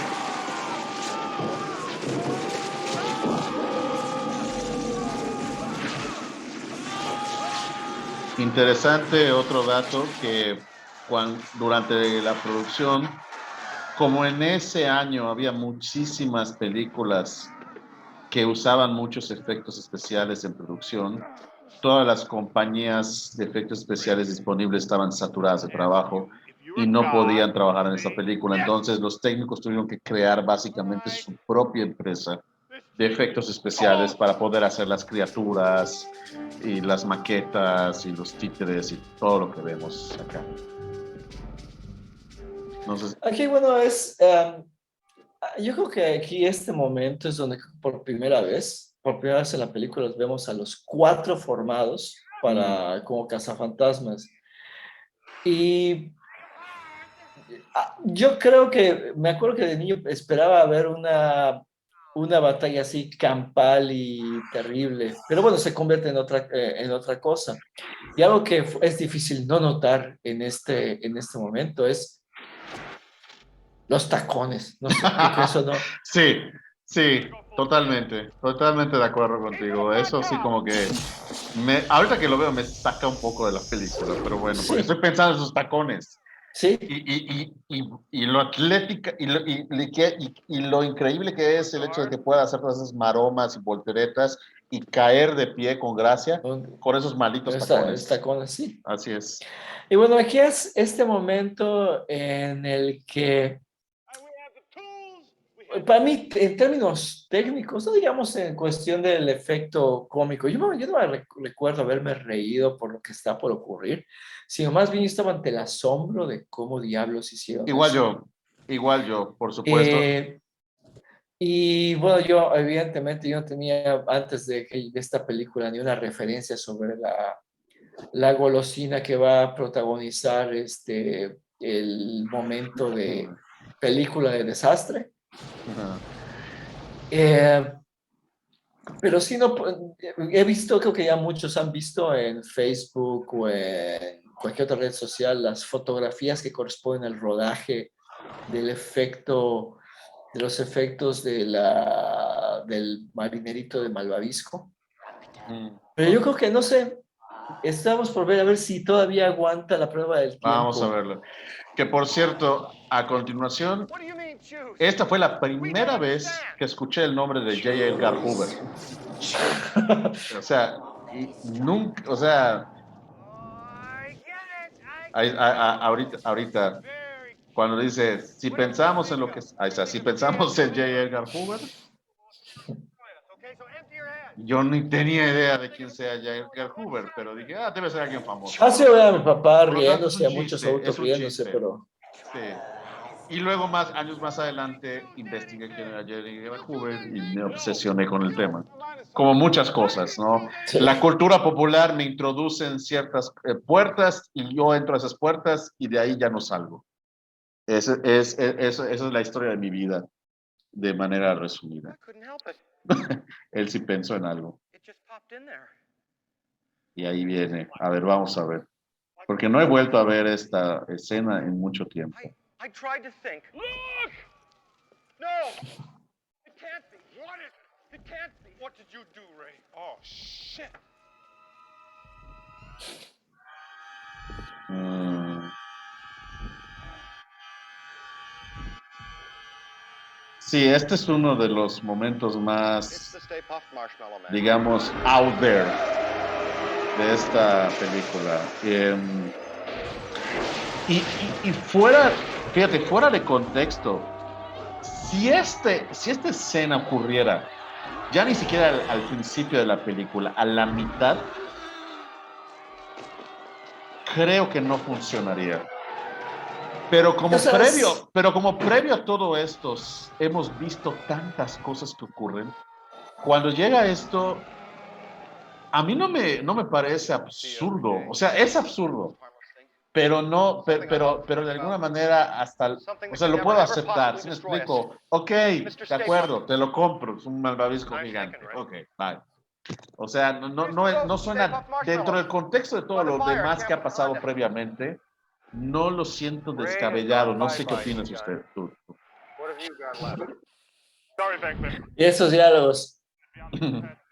Estoy aterrorizado más allá del pensamiento racional. Aquí sí se ve falso. Aquí sí se ve falso. Sí. Sí, bastante. Oh no. Mother puss bucket. Esto sí no ha envejecido muy bien, que digamos. Church in my town. 1, 2, Digo, 3. Sí. ¿qué efectos especiales de esta época envejecen bien? ¿Cuántos de ellos? Te voy a decir Muy uno. pocos. Blade Runner. Blade Runner es un ejemplo, sí. Pero ellos sí tenían a los técnicos de efectos especiales que no tuvieron que inventarse ellos. Exactamente, esa es la diferencia. Y aparte creo que tenían más presupuesto todavía, si no me equivoco. Yo creo que aquí en este momento de la película, donde ya estamos cerca del clímax, el final, bueno, qué cosa más climática que este malvavisco gigante que está a punto de destruir Nueva York y ahorita va detrás de ellos. Pero creo que eso es lo que mejor aprovechó la caricatura de los verdaderos cazafantasmas, que está llena de estos momentos. Así Y sobre es. todo que viene en un formato más breve, creo que eran capítulos de 40 minutos, si no me equivoco, o menos. No, media hora. Era media hora. Sí. Pero digamos que se beneficia de toda la mitología, si cabe, que se plantea en esta película y la vemos aprovechar de mucha mejor manera. Y debo decir que yo estuve doblemente molesto con las caricaturas de los cazafantasmas, porque la primera que salió de los cazafantasmas no tenía ni una relación con esto, hasta que salió la caricatura de los verdaderos cazafantasmas, basados en estos personajes. Y me enojaba mucho que físicamente no se parecían en nada a los actos de la película, pero luego ya me habitué y terminé amando esa caricatura, que se volvió una parte importantísima de mi adolescencia. Sí, en mi caso particular, a diferencia tuya, para mí fue al revés. porque para mí los cazafantasmas eran los de la caricatura. Ya. Y luego vi la película y es y no es, ¿no? Este momento es fantástico, en el Sí, sentido totalmente. que vemos, aunque el build-up no es tanto, pero el resultado es wow. O sea, tenemos esta explosión donde tenemos no solo la posible muerte de los cazafantasmas, sino cómo caen los trozos de malvavisco derretido. Y para colmo, por si no fuera suficiente, la última humillación para Walter Peck. O sea, como para seguirle echando sal a la herida, ¿no? Qué bonita imagen, me gusta eso. Una bonita pintura mate. Y el aftermath, todo esto.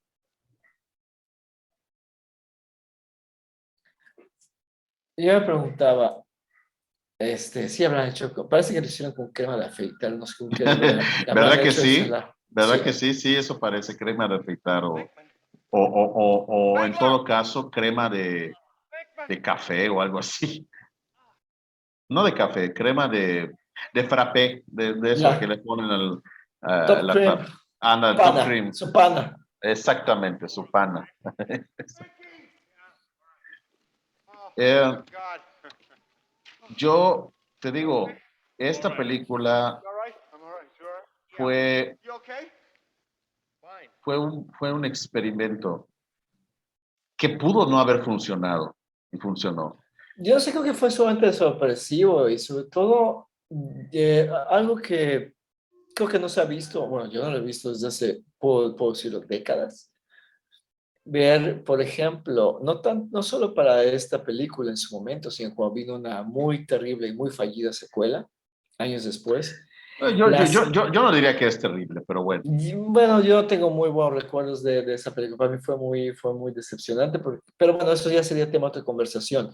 Pero a lo que me refiero es las filas que le daban la vuelta a la cuadra aquí, aquí en Mérida.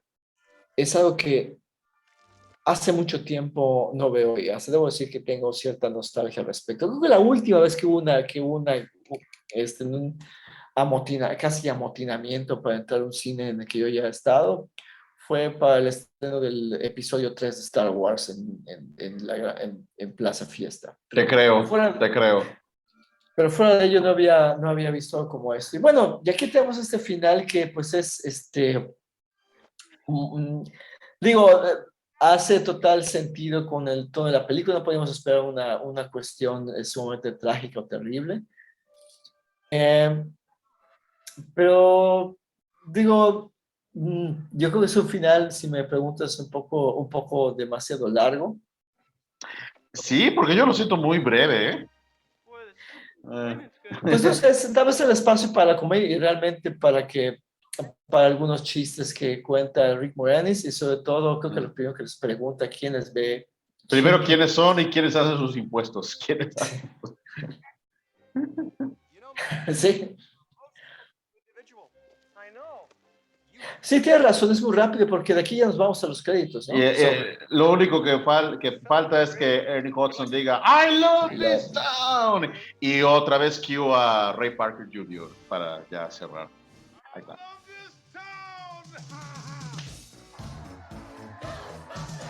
Y por supuesto ese tema icónico que definió, o sea, todo.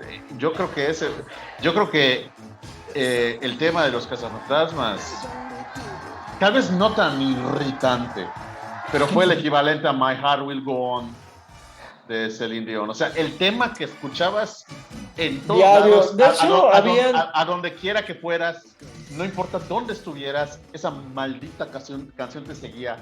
No maldita, esa canción te seguía a todos lados. Mira, yo recuerdo que hubieron 1000 versiones en español, interpretadas por un artista más mediocre que el siguiente. ¿En serio? Se Eso no lo adaptó, sabía. sí, por favor. Y se hizo incluso jingles para Ah, sí, eso sí lo productos, creo. para electrodomésticos. Te lo juro, me acuerdo que había una marca de equipos de sonido modulares, Sonda, con Z. que utilizaban esto como tema y no sé, creo que se pasaban por arco del triunfo los derechos de autor porque no Me creo que se hubiera imagino. dado para usarlo. Bueno, el mismo Ray Parker Jr. sufrió una demanda por plagio por esta canción, si no me Sí, equivoco. porque o era al revés, creo que más bien Huey Lewis lo quiso demandar a él porque esta Sí, canción por era, eso, él eh, sufrió eh, una demanda, él sí, recibió sí, una porque demanda. Hugh Lewis and the News, digo que la canción era un plagio de su canción I Want a New Drug, eh, Exacto, que exacto, justamente esa. pues tienen un riff más o menos parecido, pero no lo sé. Eh, y aquí Pues se van los héroes. Pero bueno, qué vas a decir de la canción? no, ¿Qué? básicamente esta película,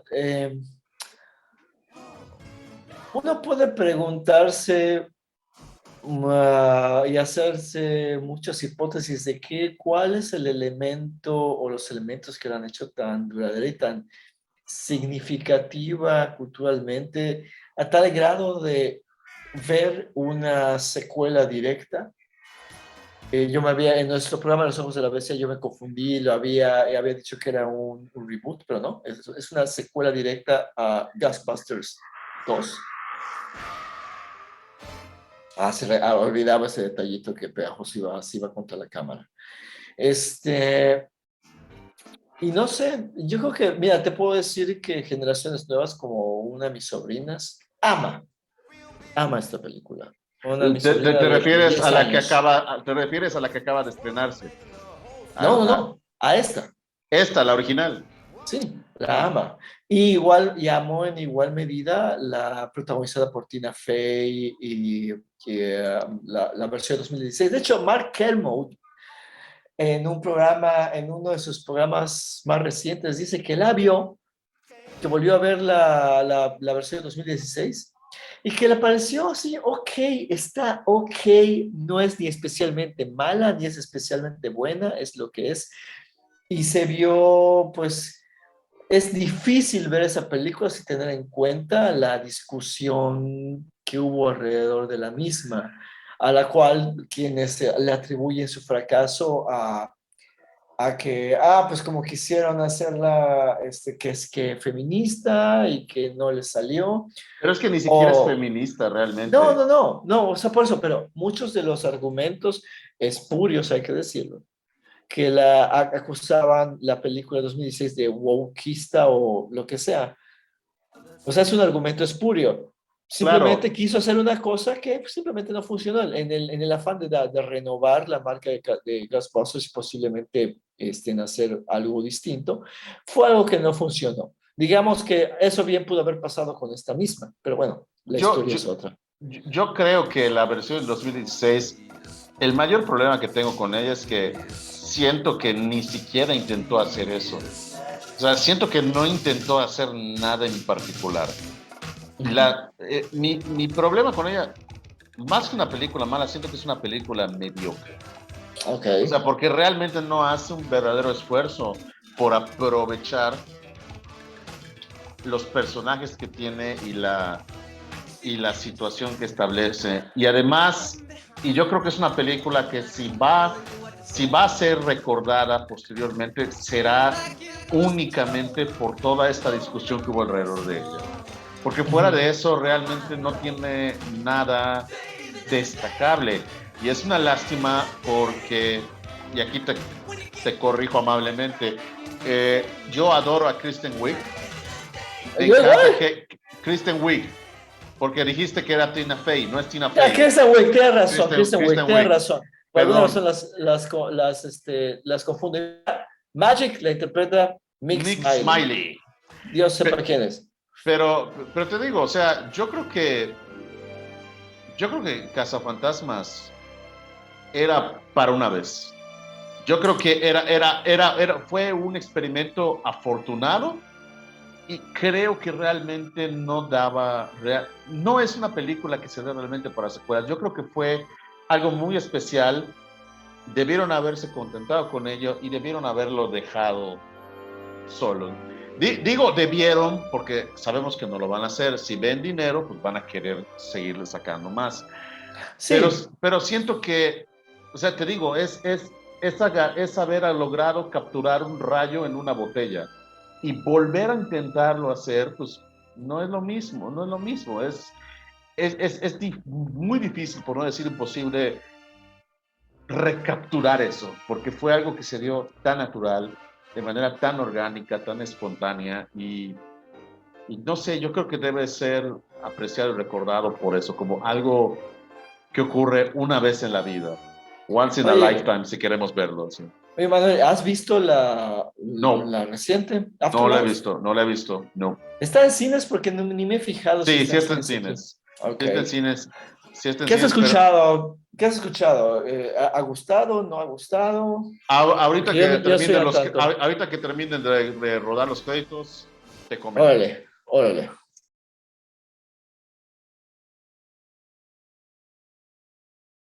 Bueno, respondiendo a tu pregunta, Jorge, he escuchado comentarios muy mezclados, muy Ujú. variados. Eh, Quienes son fans de la franquicia, o más bien específicamente fans de De esta esta. primera versión, de esta Ujú. película que acabamos de comentar en audio, parecen adorarla, Ok. porque, porque es una película realmente hecha para los fans, en el sentido de que retoma elementos de la primera y hasta hace guiños a cosas muy reconocibles. Incluso hay varios tipos de fantasmas y de espectros de esta primera película que reaparecen aquí, por lo que entiendo. Entonces, Ok. por eso los fans están totalmente agradecidos. Y además hay una cuestión muy emotiva. No la he visto, no sé en qué capacidad exactamente, pero se supone que hay un muy emotivo homenaje a Harold Ramis, Ok. quien debido a que falleció en el 2014, si no me equivoco, ya no está como Egon Spengler, pero Egon Spengler de alguna manera Está. es un elemento dentro Hay de una presencia. Ok. dentro de la trama. Eh, También he escuchado a muchos críticos profesionales odiarla precisamente por eso, porque Ok. dicen que es una película que hace puro fanservice, que más allá de estas referencias constantes a la original no tiene realmente mucho que ofrecer. Ha habido otros críticos que sí la han disfrutado, entonces como que las reacciones van variando dependiendo de qué expectativa tengas tú. Si Ujú. tú eres uno de esos fans que se rasga las vestiduras cada vez que alguien menciona la versión de 2016 y considera la fecha de su estreno en cines como el equivalente a Pearl Harbor, o sea, una fecha que pasará a la infamia, en palabras del presidente Franklin Delano Roosevelt, eh, pues vas a salir agradecido y vas a salir con tu fe en el mundo y en la humanidad renovada. Ok. Si eres alguien que busca algo completamente original y que rompa esquemas y moldes, vas a salir decepcionado.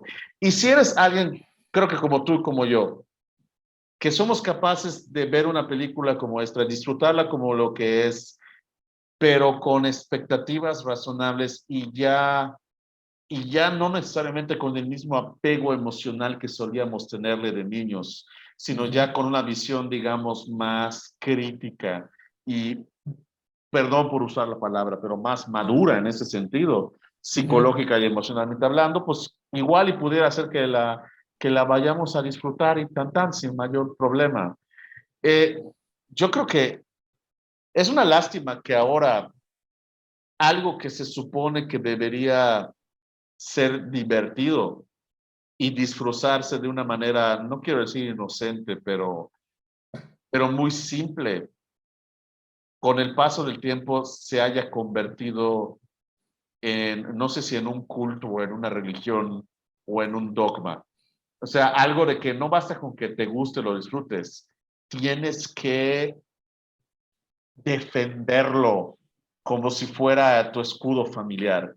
Y yo creo que independientemente de todas estas lecturas políticas, económicas, culturales, que nosotros con el beneficio de la retrospectiva podamos dar a los cazafantasmas, yo creo que al final del día, Ivan Reitman, Dan Aykroyd, Bill Murray y compañía, pues lo único que trataban de hacer era hacer la película más divertida y entretenida posible que pudieran. Cierto. Eso Sí, no, o sea, digo, y no digo que nada más debamos verlo como eso, pero al final de cuentas, es que hay muchas maneras de verla. Yo creo que no hay que perder la noción. Bueno, digo, si cabe el asunto ya para no extendernos demasiado y haciendo eco con lo que has dicho, creo que podemos ir disfrutando cosas que incluso y la disfrutamos estando conscientes de aspectos que pueden ser problemáticos y que son problemáticos hoy en día totalmente. y que ya las vemos de manera distintas y que, bueno, distinta, perdón, y pues es parte de cómo crecemos junto con el cine que nos hizo, haciendo referencia a la serie de Netflix. Eh, y yo creo que, yo comparto lo que has mencionado, que ver a una película como Cazafantasmas, como muchas otras que tienen, digamos, incluso otro tipo de ambiciones, no tiene que ser necesariamente objetos malditos como el Necronomicon o el Rey Amarillo, que lo lees, te vuelves loco y empiezas a cometer todas las atrocidades. No se trata de eso. Yo, mira, para cerrar, yo me quedo con algo que mi papá fue especialista no solo en introducirme al cine, sino para al mismo tiempo constructivamente aguarme la fiesta. Cuando yo veía algo y me preguntaba, ay, ¿qué estás viendo? Tal cosa. Ah, y, ves, y cuando veía algo que él consideraba que sea cuestionable, oye, ¿te parece que eso está bien? Y yo,